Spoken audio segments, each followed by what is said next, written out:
আজ আমি চেয়েছিলাম আপনি সীতাকে গ্রহণ করুন, তাকে বুঝুন, যেমন আমি আমার উমার কাছে গিয়ে বুঝেছি। একটা কথা, কোথায় যাচ্ছেন? ফুটপাতে আশ্রয় নিতে? কিন্তু সেখানেও তো আপনি মরবেন না, বেঁচে আপনাকে থাকতেই হবে।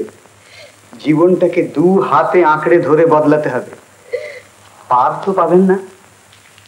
এই যে ইতিহাসের লেখা, আমরা সবাই ভেঙে পড়ছি না?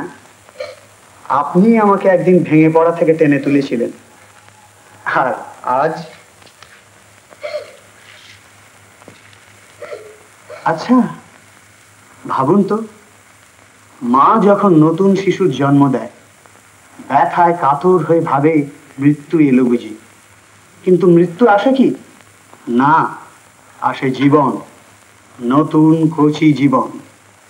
আমরাও সবাই মিলে নতুন শিশুর জন্ম দিচ্ছি, ব্যথায় কাতরাচ্ছি আর ভাবছি সব চুরমার হয়ে গেল বুঝি।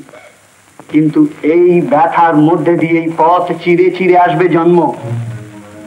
ইতিহাস যুগ বদলাচ্ছে বুঝি। সীতা, সীতা,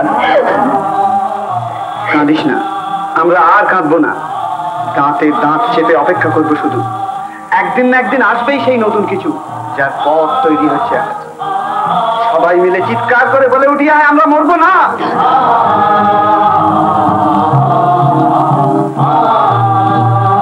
আপনি আমাকে একদিন হতাশা আর অবসাদ থেকে টেনে তুলেছিলেন সাগর বাবু, আজ আপনাকে আমি ডাক দিচ্ছি। আপনি কোথায় যাচ্ছেন? সবাই মিলে চলেছি তো আমরা একই জায়গায়, তবে আর আলাদা কেন? আসুন একসঙ্গে চলতে চলতে তবু আমরা হাসি।